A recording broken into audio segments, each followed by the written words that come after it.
welcome to Tarmac. I'm Dave. I'm Matthew, and this wicked wagon behind us is none other than the Audi RS6 Avant. That's right, with 25 years of experience to draw from, Audi RS. Let's just see how well they've done with this one.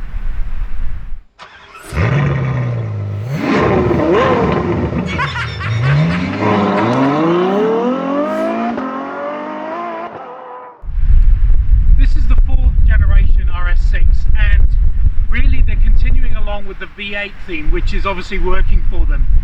The thing they're not continuing on with is most of the body panels from the A6 Avant. There's only 3 that they're sharing, the rest is really changed. I'll get to that in a minute. Up front, look at this wide, angry looking face. It's got the Quattro inspired front opening here, nice single framed wide open grille here. You've got airflow coming through to 2 radiators either side, and look at these LED, directional and matrix laser lights. This you can, I don't know, shoot through walls, and I don't know, you can see for miles. It's great. Round the side, let me draw your attention to these massive 22-inch feet, and also these even bigger brake calipers. Look, massive RS calipers, they're huge. You can also get the brakes in ceramic, which I believe will actually give the RS, or they allow the RS to have a little bit of an extra top speed, but I don't think you're going to notice too much because there's plenty of top speed in this. The wheel arches have been flared by 40 mils, that's 40 mils each side, so just be careful when you're trying to squeeze through those narrow gaps. You've got 80 mils to contend with. Looking further down, lovely shoulder line all the way down, it's really sharp. Something that's shared is the front door panels, the roof, and also the rear luggage compartment lid, anyway. And look at these massive side skirts. Apparently Matthew has to step right over them to get out. That's because he's got short legs, unlike me. Around the rear, I love the rear end. I just look how dramatic it is. It's just big and wide and bold. It comes with a roofline spoiler. It comes with LED directional tail lights. It comes with a full width rear valance. Look at that. It's got quad tip exhausts that are basically then shrouded in this oval, I don't know, 2 oval covers. It's, I don't know, dramatic, and again just gives you that huge sense of purpose. The tailgate is a kicker.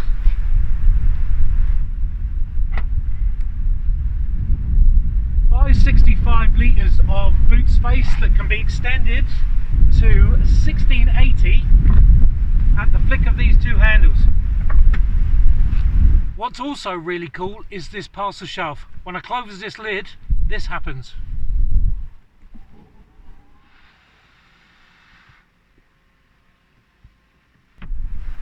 But what's cooler still is what lies under that bonnet. Let's take a look there. Under this very curvaceous power dome bonnet is a 4-litre twin turbo, twin scroll V8. Look at this, 441 kilowatts, which is 600 HP for you people in the imperial system. There you go. 800 Newton meters of torque. Good grief. 0 to 100 comes in just 3.6 seconds. It will go on to 200 kilometers per hour in 12 seconds, and up to a top speed of just a mere 305 kilometers per hour. Good grief. It's all underpinned by a 48 volt electrical system, which also turns it into a mild hybrid. Speaking of mild hybrid, let's go inside and Matthew will show you all around there. I wonder what part of me is a mild hybrid. Maybe I'm half cyborg or something. Just like a cyborg, this Audi RS6 is filled with technology on the inside. Firstly, you have these RS sports seats with their rhombus pattern, and those are electrically adjustable and heated as well. Nice and warm on a cold day like today.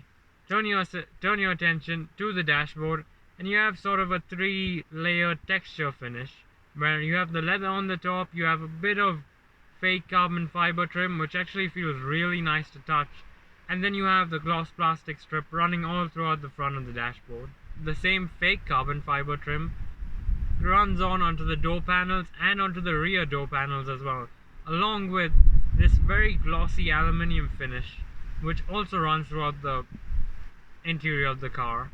The piano black plastic is a little problematic because it does attract your fingerprints, but not as much as this touchscreen.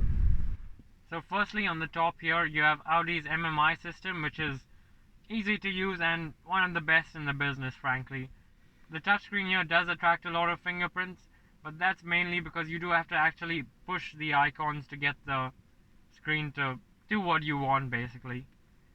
The screen at the top controls all the regular stuff, the radio, media, navigation as well, which is thanks to Google, and you can get live weather on here. That's pretty cool. But what we really want in this car is that little icon there that says car, and there's a silhouette of an Audi RS6 there. Click that and you go into the menu, which allows you to select the suspension modes, the various RS telemetry that you can monitor, your G-forces, all that good stuff basically. And once you go into the Audi Drive Select menu, you get to choose between the different suspension and drive settings. So you get efficiency, comfort, auto, and dynamic. Those are the 4 basic settings, but these are the 2 that you really want to fiddle with. You get the RS1 and RS2 buttons. Now, clicking into the RS1, you can adjust the drive system, the suspension, steering, and the engine sound. So there's 4 parameters there, and once you go back and head into the RS2 mode, well, you can adjust the drive system, suspension, steering, engine sound, and the ESC. So basically RS2 allows you to have a little bit of a play around on the squirrely stuff. The screen over here controls the air conditioning. You can have heated seats, ventilated seats, you can change the temperature, obviously it's 2-way climate control. This bottom screen also serves a different function, because when you press into navigation, you can watch the live traffic firstly, that's powered by Google, but when you press search, and it allows you to draw up your letters on the screen below. So say we want to take a long trip, maybe up north. Let's go for W. W. There we go. And you can continue drawing in the destination that you'd like to visit, or maybe explore some new ones. One of the additional cool features of this Audi RS6 is the fact that when you're in reverse, if you actually press the button here that says 3D, you can activate a Gran Turismo style image of your particular RS6 in its surroundings. This is really cool. Just take a look at this. And then as you move along, the car will move with you.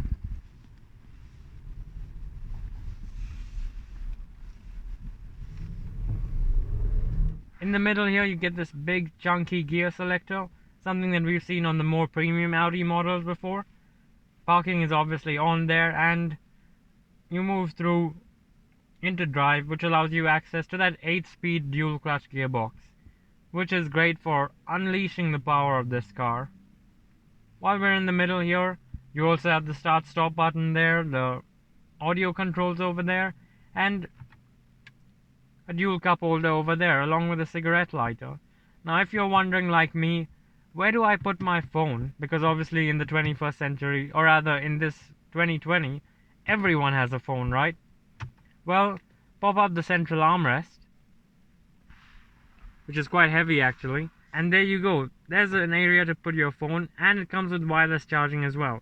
But fear not, if you don't have wireless charging just yet, you also get 2 USB slots for your charging, and additionally you also get an SD card slot and a SIM card slot, strangely enough.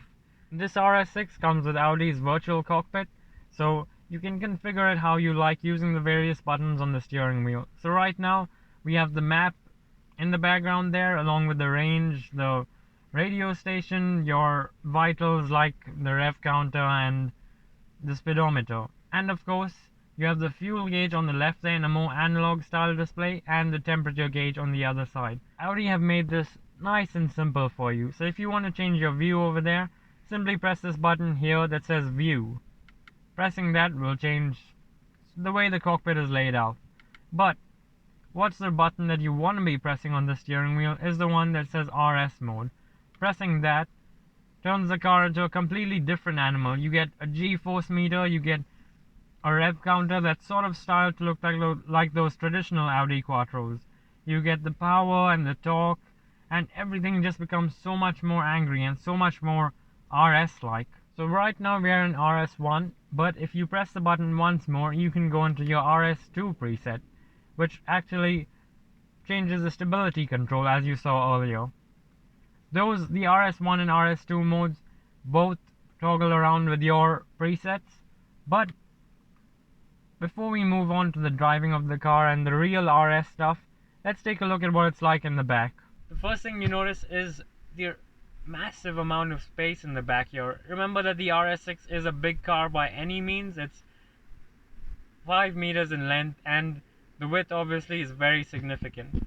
That translates directly into the cabin here because I have plenty of knee room, plenty of foot room, and remember this seat is pushed as far back as it can go and as low as it can go. And then not to forget my headroom. Well, I have considerable amounts at the top here. There's plenty of space in the back here for 2 adults and possibly a third one if you've got someone tiny enough. There's a nice center armrest over here which you pull by pulling this handle. And there's a couple of things you can play around with in here. Pushing that will reveal the 2 cup holders, and lifting this up will actually reveal this nice soft panel here, which I'm guessing is to put your phones and possibly a tablet and anything else you might need with you on a road trip. You're going to need a place to charge those, and well, Audi has thought of that as well, because there are 2 USB chargers down there and a cigarette lighter. And the rear passengers can also control their air conditioning through this screen over here. But while all that is really cool, remember this is the RS6 model, the performance wagon. So let's take it for a drive and see what those credentials really mean.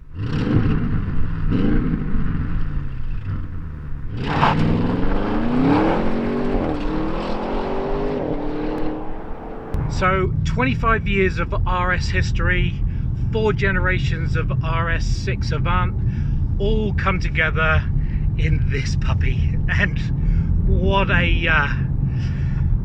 experience. Good grief. It's just as well that the headrests are actually nice and soft leather, because you'll find yourself being thrown into the back of the seats pretty often in this car. Yeah, the power is, I don't know, it just draws you in and just makes you want to do it again and again and again. That 4-litre V8 sounds great and just performs miraculously. And I mean, you get odes to the original Quattro system, and I guess the inspiration for these modern RS Audis. There's a nice Quattro badge, you know, in front of the passenger, just like any performance Audi should be. All those kind of things encourage you to engage in a bit of spirited driving. And also having the Quattro 4-wheel drive system means that corners are really not something to be terrified from or of, even in this vehicle and even in this weather. But it's that power. Right now just normal comfort mode, but with sports engaged is actually really good. You can move up into dynamic, which will give you even more fun to play with.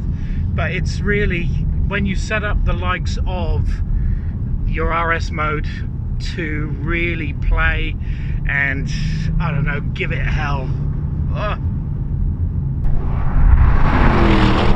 Surprisingly, for a car, an RS6 frankly, a car like this, you'd imagine the suspension to be rock hard and for it to be uncomfortable on any other road apart from the smoothest track you could find. But it's not like that actually, even though this is sitting on 22-inch wheels with a touch of rubber around the wheels.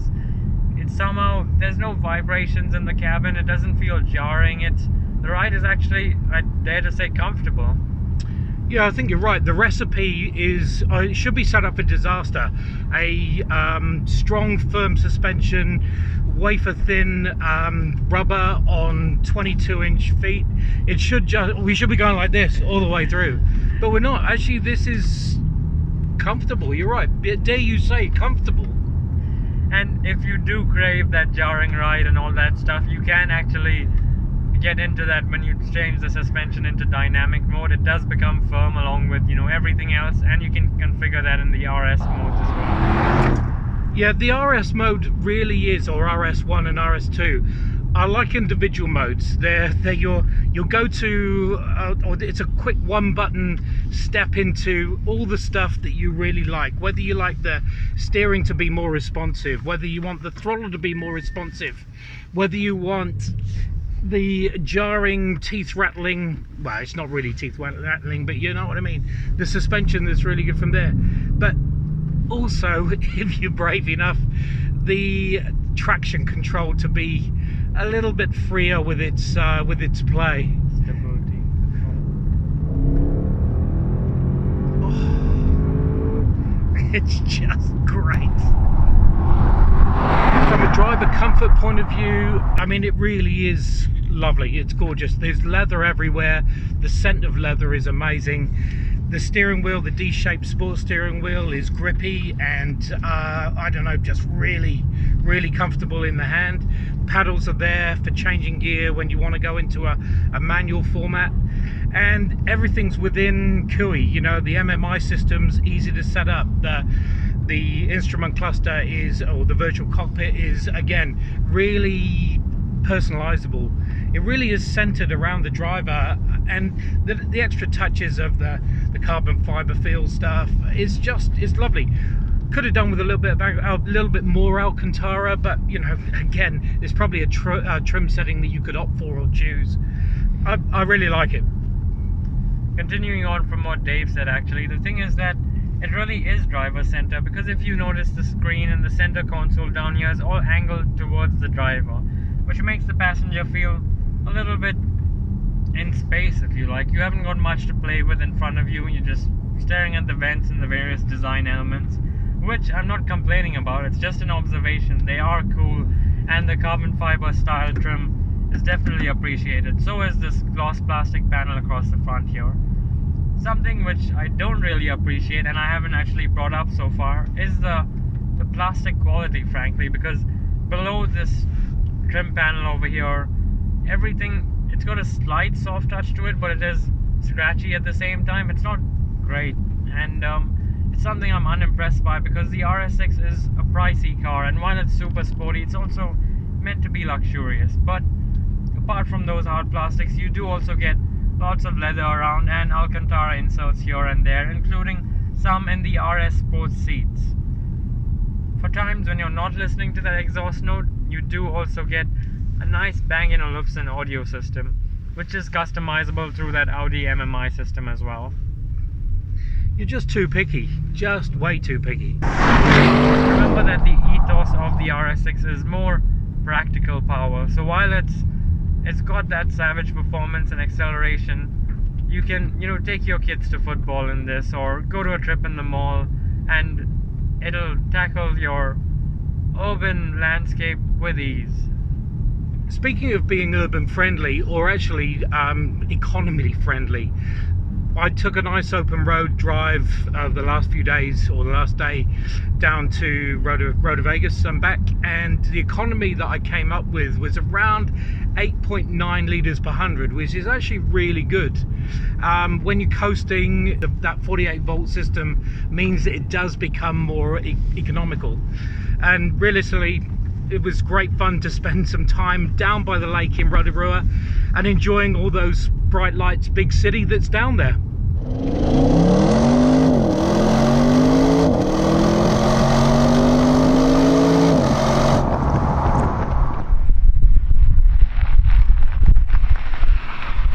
So there you have it, the Audi RS6 Avant. What a brilliant next step in the Audi generation, or Audi logbook. It's very smart, the MMI system's amazing, very huge amount of fun to drive, and that sound, that engine, oh.